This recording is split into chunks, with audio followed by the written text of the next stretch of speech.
Eh, esta, esta forma de visualizarla, si hacemos una analogía con cualquier almacén, debe de ser eficiente en espacio, o sea, la mayor relación de, de capacidad, espacio, es decir, guardar la mayor cantidad posible del recurso utilizando un espacio relativamente pequeño, digamos. Esa relación de capacidad de almacenamiento, espacio ocupado, como un almacén eficiente, y la otra, como un buen almacén, tener logística, entre comillas, para entrada del exceso, para su guardado y salida también eficaz, eficiente, cuando se lo requiera, cuando hay que liberar el recurso guardado, en este caso la glucosa. Entonces, en esa perspectiva de función, se considera, entre comillas, la conveniencia de la estructura ramificada, como decíamos, terminando en los extremos denominados las puntas, extremos no reductores, y como las ramas nos vamos adentrando desde las puntas a estas subramas, a ramas, y eventualmente llegaremos al tronco principal de la molécula,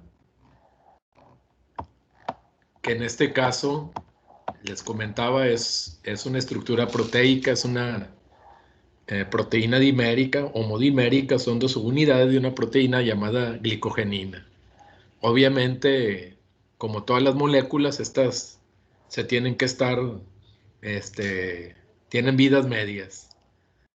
Hay un recambio proteico todo el tiempo, hay un recambio de moléculas todo el tiempo, y así hay eventos genéticos, obviamente al inicio, para generar nuevas moléculas de glucosa, expresando los genes para la glicogenina, que se estructuran en manera cuaternaria como dímeros, y en alguna parte de cada monómero se tiene un residuo de tirosina, recordando la tirosina como un aminoácido aromático, pero también hidroxilado. El residuo hidroxifenólico es el blanco para, digamos, empezar, poner un cebador, un oligosacárido de 6, 7 residuos, empezando por enlazarlo al hidroxifenólico de la tirosina. Digamos, se tienen dos puntos de anclaje, hacer esto, digamos, estructuras oligosacárido, y a partir de eso empezar la ramificación, y como lo podemos visualizar aquí en estos modelos, le podemos echar algo de matemática.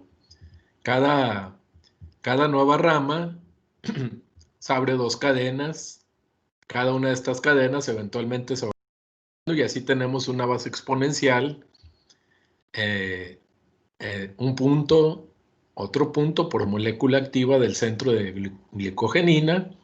Vamos a pensarlo esto muy simétrico y sincronizado, de tal manera que la primera rama daría dos puntas no reductoras, eso lo multiplicamos por 2 en la otra subunidad, otros dos puntas no reductoras, rápidamente se tienen 4, y así va creciendo de manera logarítmica. Cada ciclo de ramificación pues va a ir produciendo en base exponencial dos puntas reductoras, y eso multiplicado dos veces. Entonces así se va rápidamente en la lógica de ensamblar nuevas moléculas, ir acoplando en las puntas reductoras, irlas ramificando hasta llegar a una estructura esférica que físico-químicamente son moléculas altamente hidratadas por la alta polaridad de los residuos de glucosa, y entonces serían esféricas, muy hidratadas, con muchas puntas no reductoras, como blanco de acción de los sistemas modificadores de la glucosa en la síntesis y en la degradación. Vamos a considerar, como habíamos dicho en la sesión anterior, primero cómo se va a movilizar, a liberar la glucosa, que en la reacción directa en cada ciclo catalítico de la enzima que inicia el ataque, llamada glucógeno fosforilasa, va liberando precisamente, como ataca por las puntas no reductoras, el primer enlace glicosídico removido, pues se libera atacando hacia adentro el hidroxilo 1, el carbono anomérico, desacoplándolo, y así esto va en cada ciclo catalítico al mismo tiempo en muchos puntos, liberando, digamos, una espiga así de un flujo de glucosa 1-fosfato, como, digamos, el primer producto. También quedamos que esa actividad de glucógeno fosforilasa eventualmente se va a ver limitada por cuestiones primero estéricas. Ya cuando tenemos acortada la respectiva rama hasta 4 residuos, considerando el punto de ramificación, contamos 4, ya no tiene acceso. Esa es la primera instancia, imposibilidad de acceder extéricamente, y además la glucógeno fosforilasa es una degrada enlaces 1,4, no podría tampoco degradar el enlace 1,6. Entonces se va combinando con un sistema que se denomina enzima de ramificadora. La enzima de ramificadora del glucógeno opera como una enzima polifuncional, es decir, dos o más reacciones catalíticas, 2 o más reacciones que de manera concertada se llevan a cabo para poder cumplir en este caso, una función específica, que es linearizar y darle acceso continuo a la glucógeno fosforilasa sobre la molécula. Entonces, esas están descritas aquí a manera de enlistadas.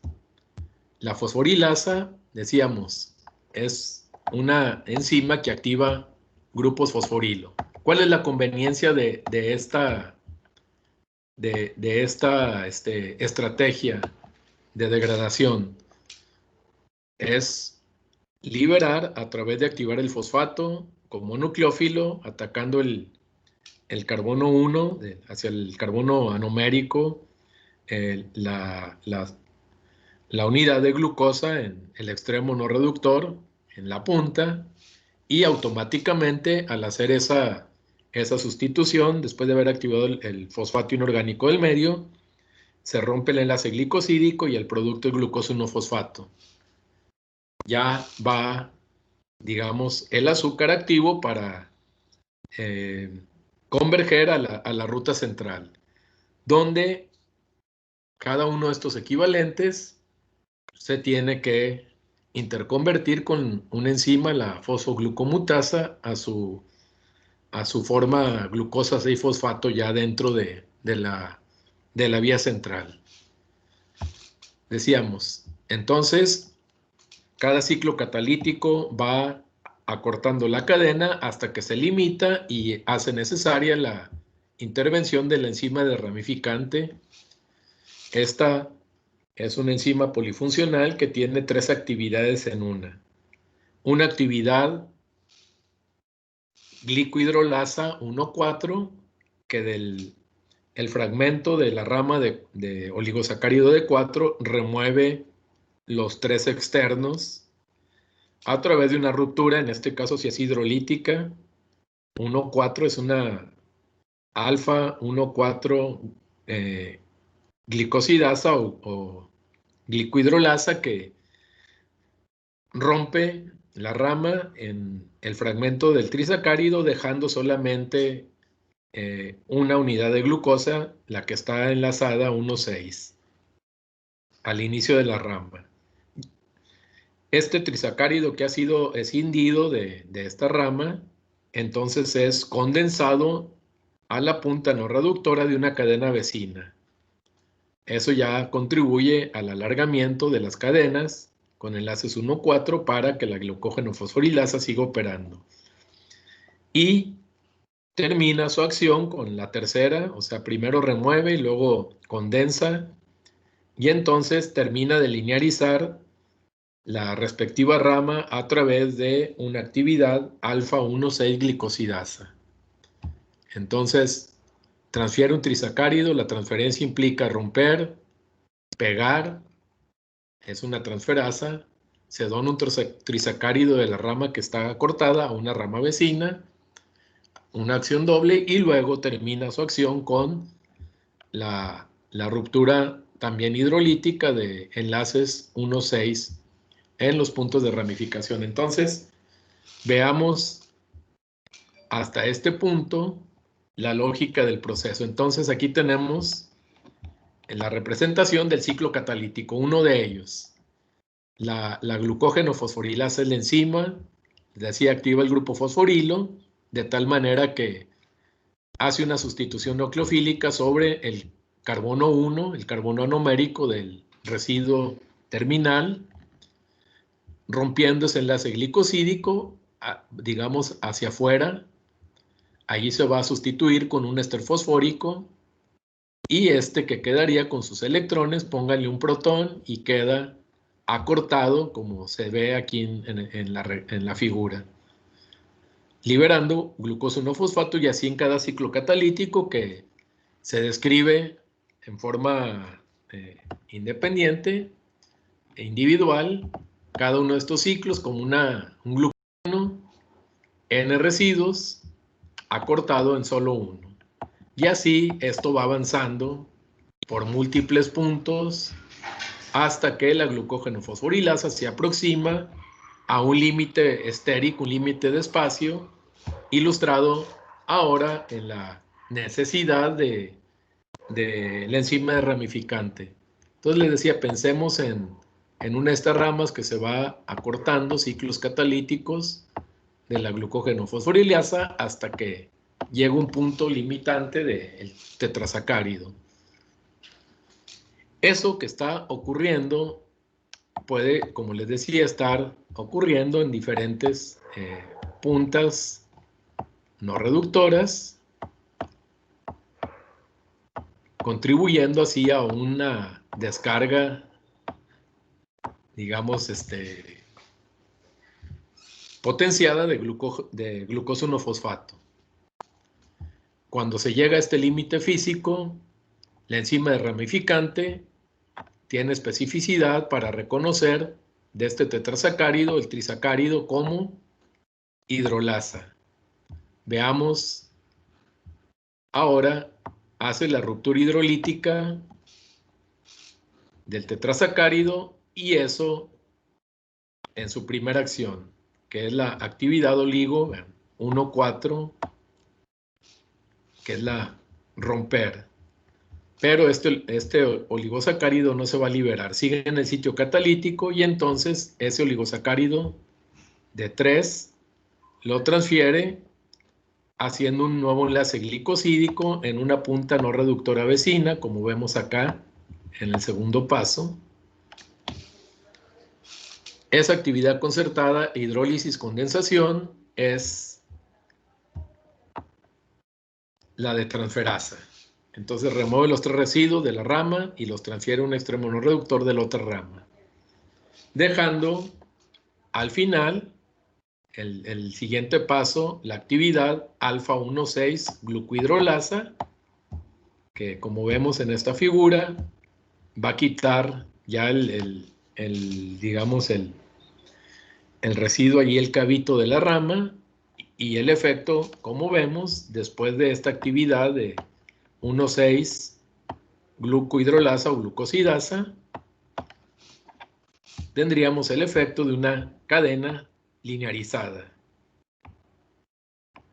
que abre de nuevo el camino a la actividad inicial de glucógeno fosforilasa. Esto va a ocurrir hasta la siguiente rama, digamos, y así sucesivamente.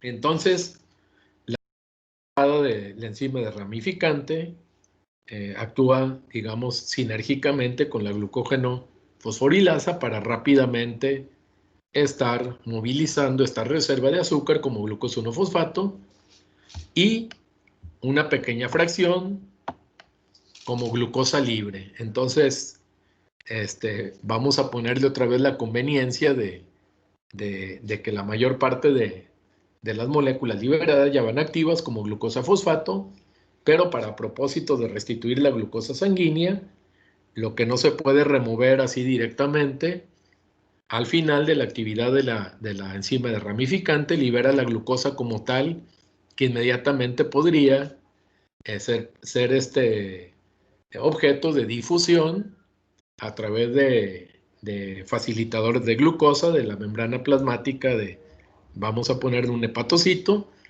para difundir y terminar ser captado a través también de las membranas de las células endoteliales de los capilares a la circulación, empezando desde ese momento el proceso de restitución de la glucosa sanguínea mientras se administra la glucosa 1-fosfato, la mayor proporción de estas dentro de la célula para su liberación. La lógica de la liberación de las moléculas activas, glucosa 1-fosfato, la vemos en la actividad de una enzima mutasa que ahora sí, la glucosa 1-fosfato la redirecciona como un intermediario de la vía central que es la glucosa 6-fosfato.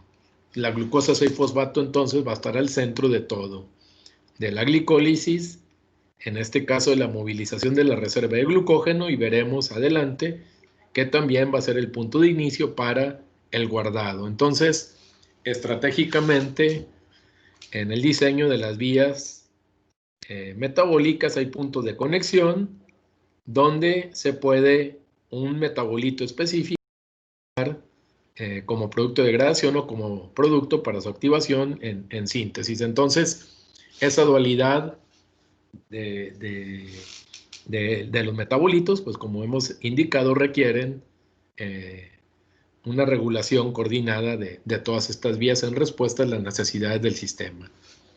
Entonces, ¿cómo empieza esto? Pensemos en un flujo importante de moléculas que se están produciendo como glucosa 1-fosfato ante la necesidad de restituir la glucosa sanguínea.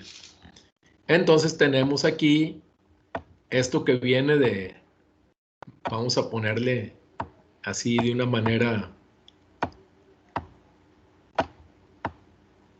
para conectar esta lógica, moléculas de glucosa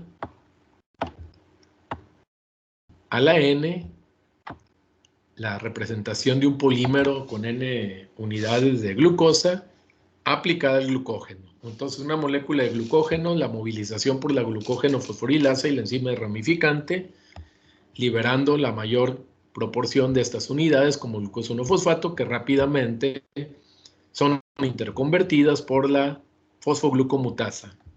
Ya hablamos de este sistema que primero acepta glucosa, transfiere un fosforilo de una unidad activa fosfoserina de la enzima, este espacio intermedio con la serina libre y ahora unos 6 ésteres fosfóricos de la glucosa.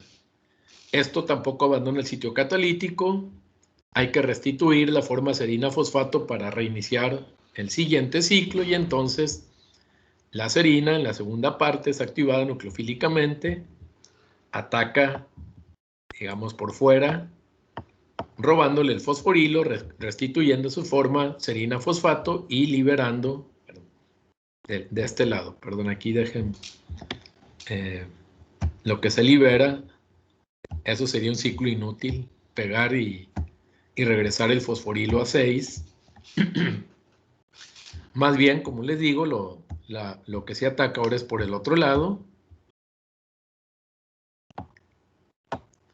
liberando la glucosa en forma 6-fosfato y restituyendo su forma catalíticamente activa.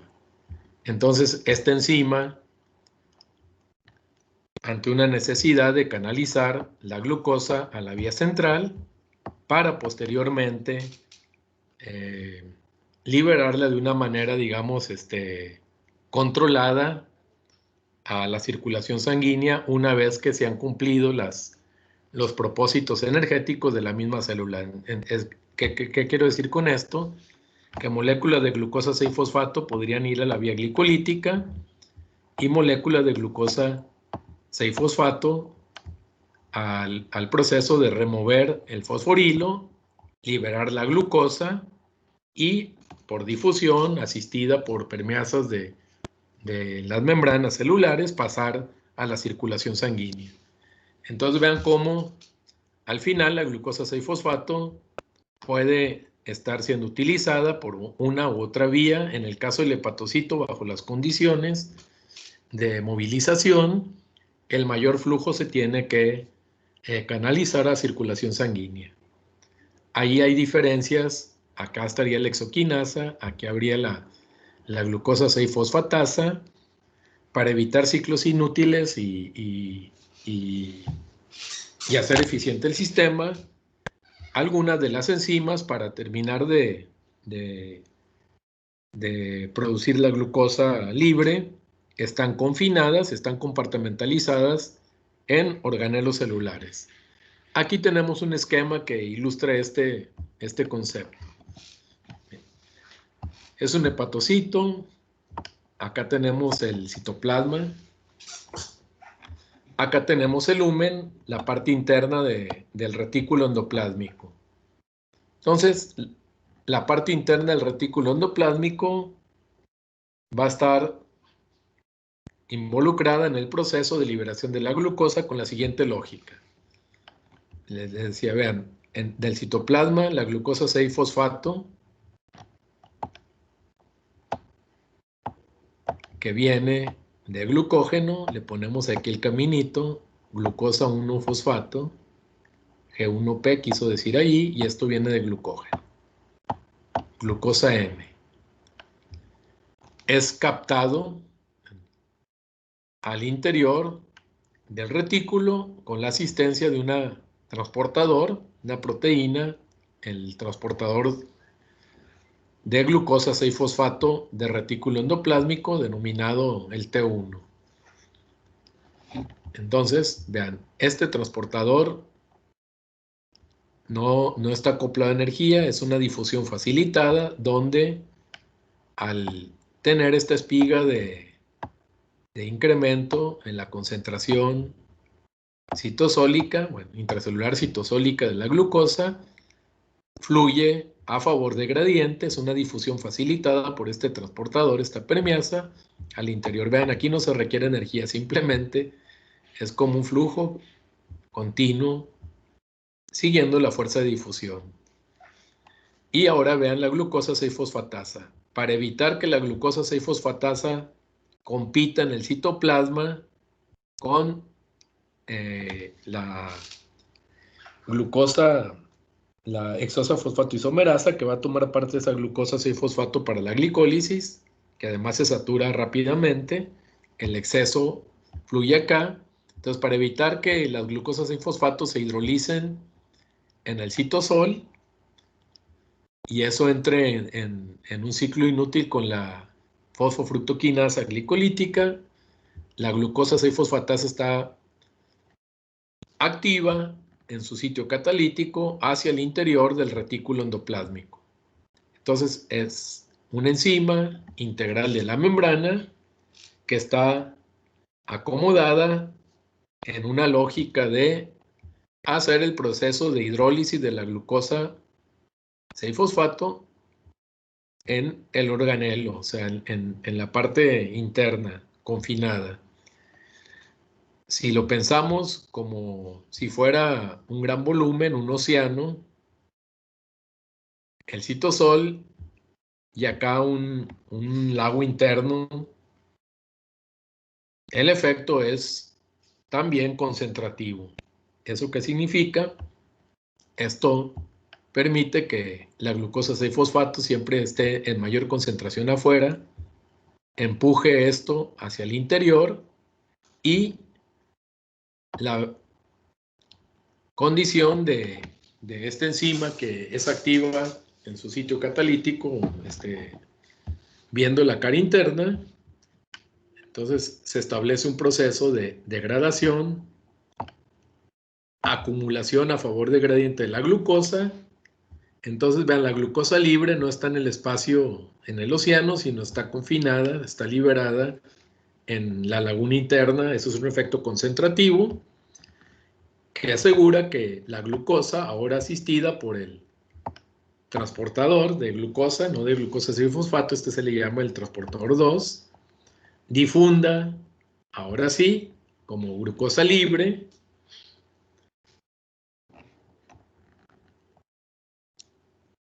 a favor de gradiente, asistida por el transportador de glucosa de membrana plasmática, difunda al espacio extracelular, donde eventualmente va a ser captado a través de las paredes endoteliales de los capilares a torrente sanguíneo. Entonces, es un efecto, este sistema también en su lógica es evitar ciclos inútiles de degradar la glucosa 6-fosfato fuera para que haya suficiente para saturar la fosfofructoquinasa y que la misma célula puede usar como sustrato para sus procesos energéticos. El exceso se libera de una manera segura y a favor de gradiente con la acción concertada del transportador de membrana del retículo y de membrana plasmática, se establezca entonces un proceso vectorial a favor de gradiente todo el tiempo y lo cerramos aquí hacia la función principal de restituir la glicemia. Entonces vean cómo todo esto viene al final de las reservas denominadas, eso quería decir glucosa N, glu simplemente por el espacio N veces, el glucógeno. Sistema de glucógeno fosforilasa, enzima de ramificante, el transportador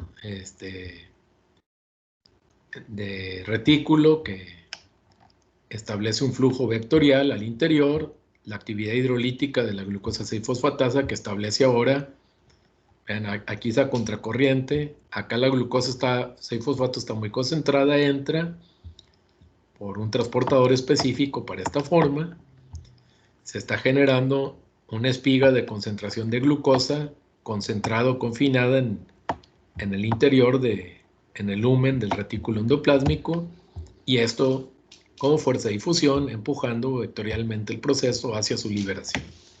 Todos estos elementos implicados en río abajo, digamos, una vez que la movilización del glucógeno se ha dado a través de las enzimas que lo degradan. Esa es la parte, así, la esencia de la degradación. ¿Qué ocurre cuando la situación es exactamente al revés? Hay exceso de glucosa circulando, hay que captarla al hepatocito como glucosa libre. La glucosa libre es canalizada a la vía central, la exoquinasa, que también, recordamos, reconoce fructosa y manosa para la glicólisis. Ahí está, pero es una enzima que hace la transformación glucosa a glucosa 6-fosfato con baja capacidad, con muy alta afinidad. ¿A qué nos referimos? La exoquinasa tiene un ajuste cinético donde la Km es muy baja, es decir, se va a saturar en concentraciones, digamos, menos de milimolar.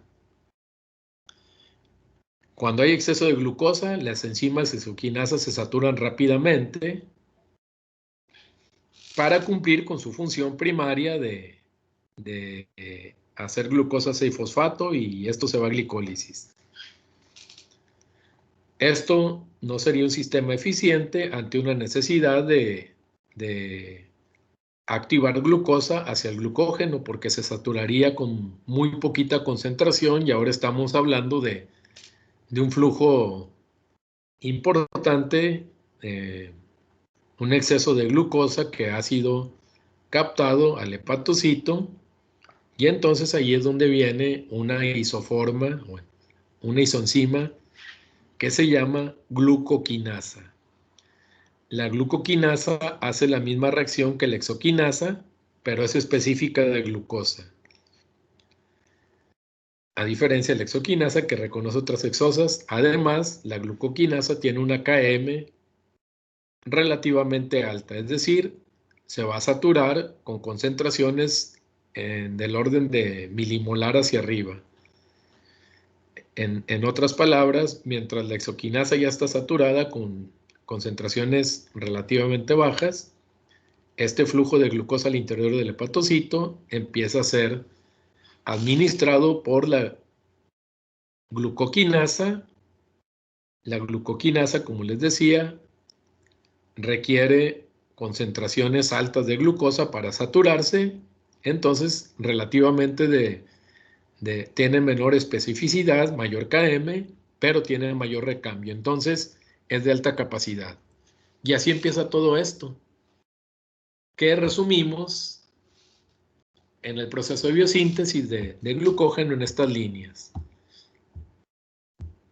¿Qué ocurre? La lógica enzimológica, que de inicio la glucosa que es captada a través de la glucoquinasa se convierte en glucosa 6-fosfato. Está saturada la función de la glicólisis. Las señales de detente, hay mucha glucosa, rápidamente se hace ATP, se hace fosforilación oxidante, la carga energética de nucleótidos está óptima, recordando que esas son señales para detener la actividad de la fosfofructoquinasa isoforma 1, donde el ATP es el principal efector alostérico en su versión de negativo, es decir, de inhibidor. Entonces la función energética se satura, se detiene la glicólisis, ¿y a dónde va el exceso de la glucosa? Bueno, a través de la glucoquinasa se hace glucosa 6-fosfato, la glucosa 6-fosfato fluye ahora empujando al revés la reacción de la isomerasa, la exosa fosfato isomerasa, fosfoexoisomerasa, haciendo la glucosa 1-fosfato. Por eso les decía, la glucosa 6-fosfato está ahí como un metabolito clave, punto de convergencia y divergencia entre las vías del metabolismo de carbohidratos todo el tiempo. Bueno, la glucosa 1-fosfato generada a contraflujo ahora no se puede usar directamente para transferirla a las puntas no reductoras para alargar las cadenas de glucógeno, para sintetizar nuevas puntas, hacerlas largas hasta su límite físico en los acúmulos de glucógeno. Entonces, ¿qué ocurre?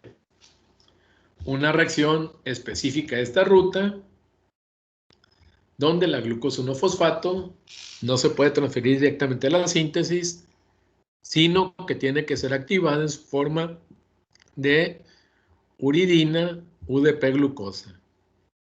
Entonces, aquí vamos a implicar una reacción previa de activación con UTP, donde la uridina trifosfato se rompe como UMP, se pega a la glucosa 1-fosfato, y entonces la uridina monofosfato más este fosfato sería UDP, y le sumamos la glucosa en este intermediario activo.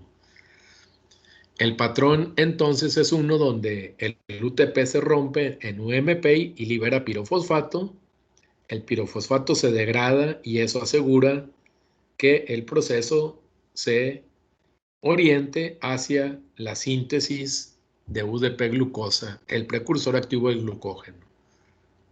Esa enzima se llama UDP-glucosa pirofosforilasa y es clave en la activación por su mecanismo, como les decía, el UTP fragmentándose, liberando pirofosfato que se degrada y eso desplaza el equilibrio hacia la acumulación de UDP-glucosa y ahora sí, la UDP-glucosa va a ser utilizada para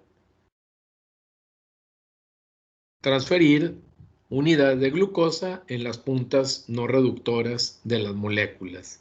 Es la misma lógica, pero ahora en reversa, donde las puntas van a irse alargando y pueden estar ocurriendo esos procesos de síntesis en muchos puntos, las ramas de la molécula. Ok, entonces aquí tenemos, este es el donador. La enzima que va a empezar la síntesis se llama glucógeno sintetasa. Transfiere en cada ciclo catalítico una nueva unidad de monosacárido de glucosa, pegándolo, haciendo un enlace glicosídico 1,4 con el extremo no reductor en cada rama del glucógeno. Pero igual, si la glucógeno sintetasa se arranca y no se detiene, simplemente el glucógeno serían puras cadenas lineales a partir de esas puntas. Es decir, que la actividad catalítica de la glucógeno sintetasa genera en cada ciclo catalítico un nuevo enlace alfa-1 glicosídico en los puntos de alargamiento. Eso daría la transferencia de glucosa y si lo hacemos n veces, daría moléculas lineales. Va a haber un límite físico, como les decía, donde la glucógeno sintetasa cede el paso a la enzima ramificante o un sistema ramificante de glucógeno que hace la contraparte de la ramificante, pero con otra lógica.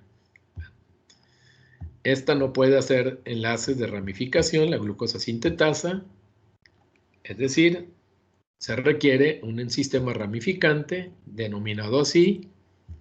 En su lógica es amilo, porque son moléculas análogas a la amilosa y a la amilopectina de los almidones.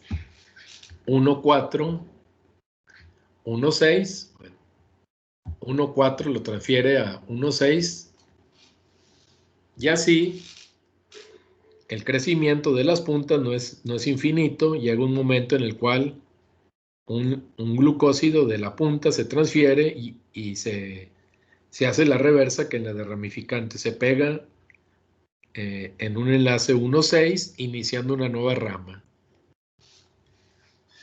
Una vez iniciada esta rama, pues la glucógeno sintetasa ahora tendría dos ramas para hacer alargamientos hasta un cierto límite.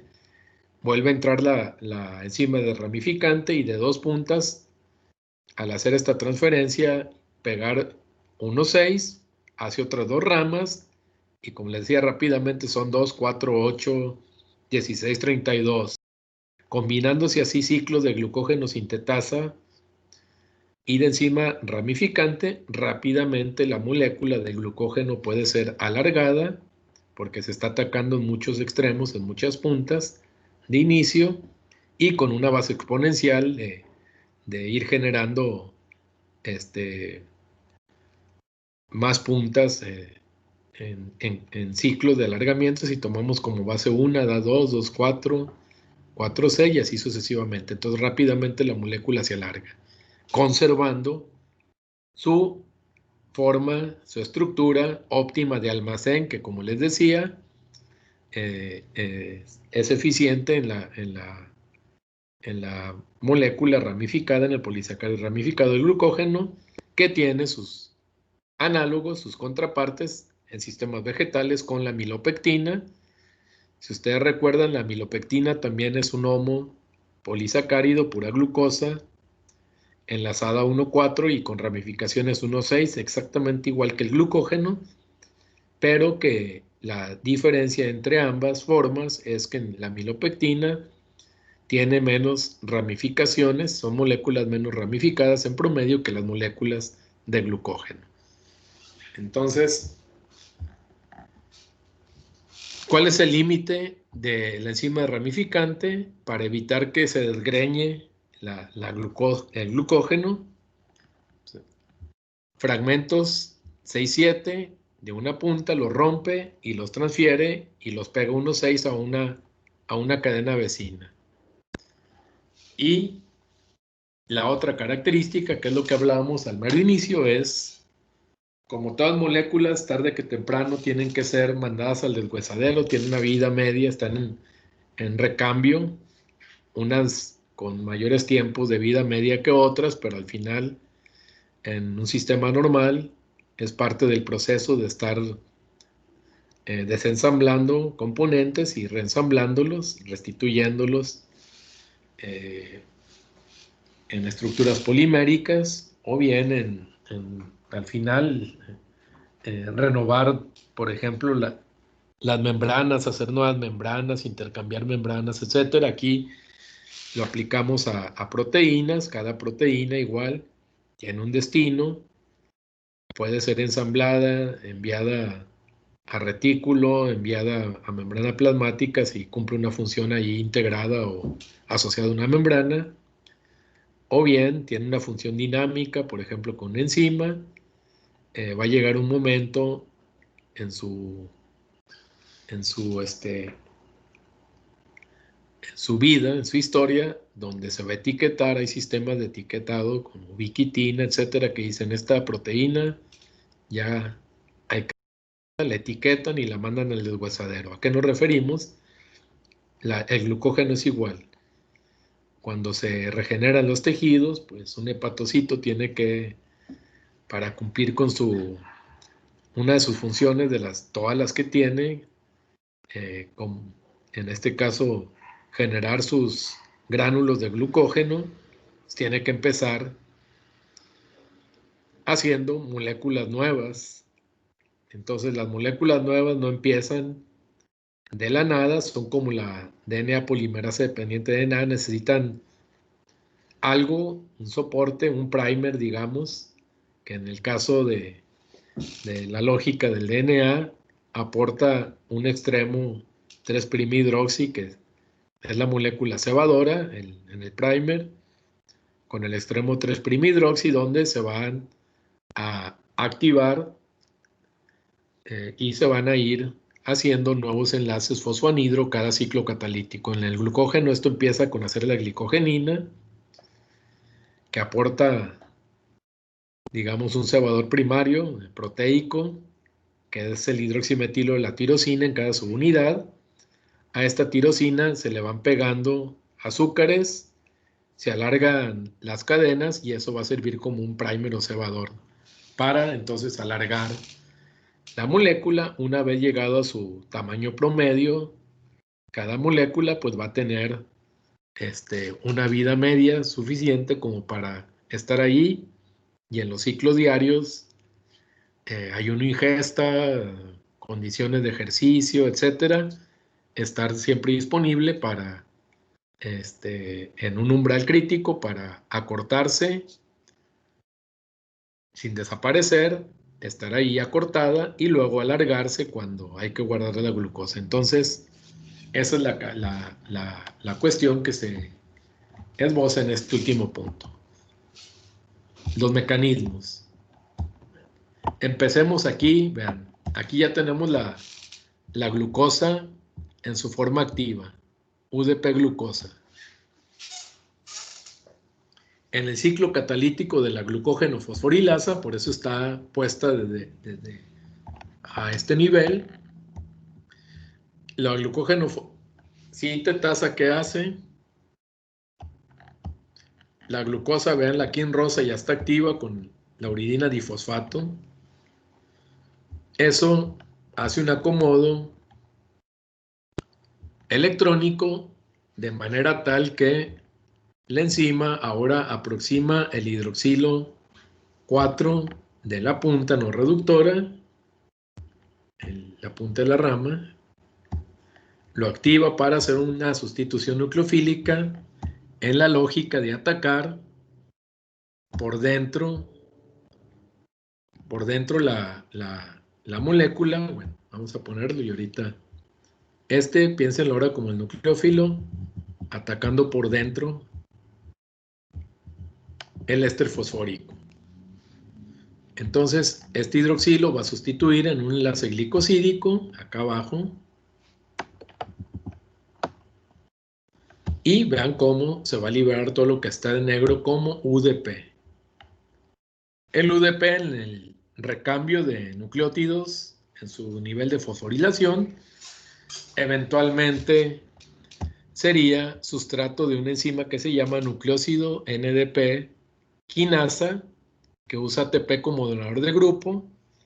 Entonces la nucleótido difosfato quinasa toma el ATP, el UDP, aproxima nucleofílicamente este fosforilo y le roba el fosforilo externo, restituyéndose como UTP, y el ADP pues ve por más. Ve por más, vuélvete a hacer ATP para que esto no se detenga. Entonces la activación de la síntesis de polisacáridos ilustrada aquí en la ensamble de glucógeno en un sitio catalítico, la trasladamos a la lógica bioenergética del ATP en el punto de que otros procesos celulares usan energía de fosfanhidro de nucleócido difosfato o trifosfato para activarse, pero su restitución siempre termina en el ATP al final de cuentas. Es decir, los fosfanhidros que en el ATP se pueden repartir, como le dije muy al principio, en CTP, en UTP, en GTP, y esas dirían son formas alternas, es como cambiar dólares por dólares canadienses, dólares americanos. Eh, vamos, que estén más o menos a la misma tasa de cambio, energéticamente equivalen lo mismo. Tal vez no hay una equivalencia en este momento en la tasa de cambio del dólar americano y el canadiense, pero están con respecto a nuestro peso, esas están más parecidas. Entonces, lo que les quiero decir es que toda la energía que se almacena en anhidros fosfóricos como ATP, al final se reparte.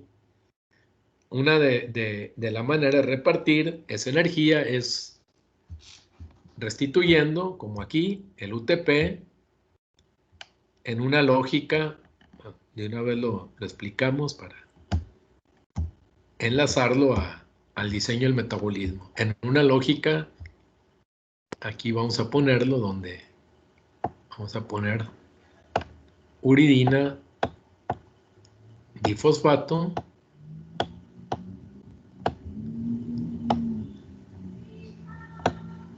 convertida en su respectivo nivel trifosfato UTP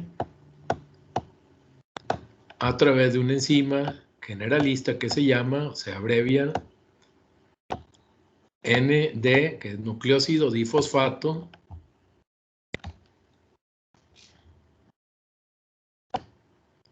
NDP, vamos a ponerlo en inglés K, de sinasa o quinasa. Nucleócido difosfato quinasa son quinasas, transfieren grupos fosforilo desde la moneda energética central, que es el ATP, que está así en continuo recambio con el ADP. Ok. Entonces, el UTP, vamos a ponerlo aquí sin poner el detalle, reaccionando con, habíamos dicho, glucosa 6-fosfato, que previo se tiene que transformar en glucosa 1-fosfato.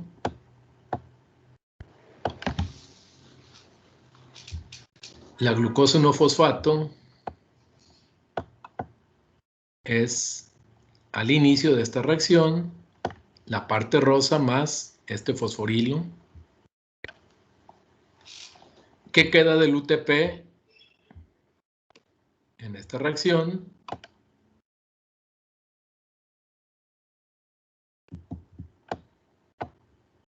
Vamos a ponerlo así un poquito. UTP G1P. Esta es la parte inicial de la G1P. Ya trae su éster fosfórico hasta aquí. El UTP cede, como veíamos, uracilo, ribosa, uridina, monofosfato, liberando entonces los fosforilos externos beta y gamma como pirofosfato, que inmediatamente se degradan por las pirofosfatasas a 2 de fósforo inorgánico. Bueno, eso quiso ser un 2 moléculas de fósforo inorgánico. Ok. Entonces, esto es un extra de la energía de hidrólisis de este anhidro fosfórico del pirofosfato, combinada con la energía de hidrólisis del UMP, este enlace, que empuja en la condensación con la glucosa 1-fosfato, haciendo esto que sería ahora entonces como molécula, producto ya el combinado de todo, el UMP originalmente del UTP y la glucosa 1-fosfato. Este condensado le dan jerarquía como un derivado nucleótido, entonces sería uracilo, ribosa, uridina, ahora cuéntenle mono, difosfato, glucosa. De ahí el nombre del condensado producido aquí. Y entonces, ¿qué se tiene en esta historia? Que la activación del metabolismo, la síntesis del glucógeno, depende de UTP, pero al final este UTP está en recambio dependiente todo el tiempo de la moneda energética central ATP. Si lo vemos desde el punto de vista de conveniencia, en el diseño del metabolismo no están todos los huevos en la misma canasta. Para ensamblar y hacer polímeros de azúcar, parte de la energía fosfanhidro del ATP se distribuye, en este caso a UTP, para activar la síntesis de polisacáridos. Esta lógica opera en el caso de los lípidos con CTP para activar y hacer fosfolípidos para membranas, y en el ensamble proteico para mover la maquinaria ribosómica en cada ciclo de alargamiento de la cadena peptídica que se está ensamblando en la ribosoma. Es un proceso extremadamente complejo, entra dentro de la lógica de la biología molecular, del dogma de la biología, el dogma central, pues, que es un gen, una proteína. Entonces está la traducción, la transcripción, la traducción. Esa ribosómica, hay elementos de descifrar codón con enlace anticodón del aminoácido tRNA que va a entregar el respectivo aminoácido de acuerdo a esta decodificación. En la parte bioquímica final, cada ciclo de ensamble de un residuo requiere cambios conformacionales de la maquinaria ribosómica, y esa maquinita en esos recambios es movida por hidrólisis de GTP. Entonces, este es un concepto fundamental del metabolismo. La energía del ATP se reparte en diferentes formas. Uridina trifosfato, como en este caso, para activar la síntesis de, vamos a poner, polisacáridos estructurales o de reserva, o de oligoproteínas, eso es genérico. Les decía, parte de la energía del ATP en reacciones de esta misma lógica, nomás cámbienle aquí CDP, que termina siendo CTP, y esa energía sirve para activar el ensamble de lípidos de membrana, la biosíntesis de, vamos a ponerle, fosfolípidos así general. Vean como azúcares, lípidos, y en el último caso, para mover la maquinita ribosómica, que no se detenga la síntesis proteica, se gasta GTP. Esto es para proteínas. Y vean esto, hasta este punto nos vamos a sacar con esta sesión, no lo quiero dejar flotando. Vean esto.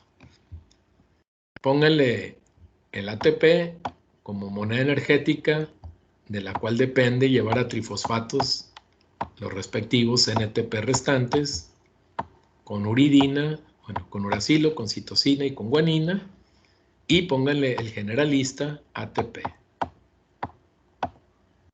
Sumen todos estos como paquete que en su misma esencia trifosfato ya trae la energía para ensamblarse en ácidos nucleicos, aquí ribo, ¿verdad? Y entonces, ¿qué sale aquí?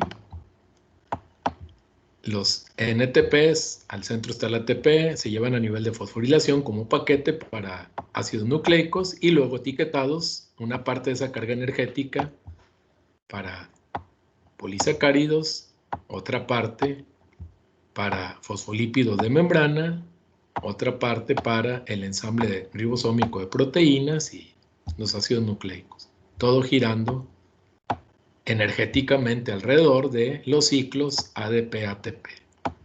Entonces aquí nos vamos a quedar. Puse el detalle de esta reacción y entonces ahora sí, cada ciclo catalítico que hace, ahora vean cómo ensambló por fuera y va a romper por dentro. La glucógeno sintetasa que hace, aproxima una de las puntas no reductoras en cada ciclo catalítico, rompe por dentro el UDP, la parte negra, y el azúcar lo condensa en un nuevo enlace glicosídico. Y así sucesivamente. Cada ciclo catalítico entonces es descrito en estas representaciones como cadena de glucógeno con N residuo, dice más de 4, es decir, que tenga acceso en estas puntas para poder posarse y hacer su acción catalítica. Una vez que se ha completado un ciclo catalítico, simplemente el glucógeno con N residuos alargado en 1, N más 1. Esa es la simbología aquí. Y así cada ciclo. Y si lo proyectamos, si esto fuera infinito, pues daría puntas ya linearizadas. Ahí es donde decía que se desgreñaría la molécula indefinidamente, perdiendo su estructura base ramificada, y entonces va a haber un límite de crecimiento que le va a indicar a la enzima ramificante: ya hay suficiente espacio para que entres, cortes y pegues en una rama vecina, pero haciendo un enlace 1,6. Y así se mantiene el alargamiento y la estructura ramificada de la molécula. La combinación glucógeno sintetasa y enzima ramificante permiten rápidamente entonces alargar esto, al tiempo de que también van introduciendo nuevas ramificaciones para mantener la estructura base de almacén, de rápido movilización y de rápido guardado en cada molécula de glucógeno. Entonces continuamos el lunes. ¿Tienen alguna pregunta?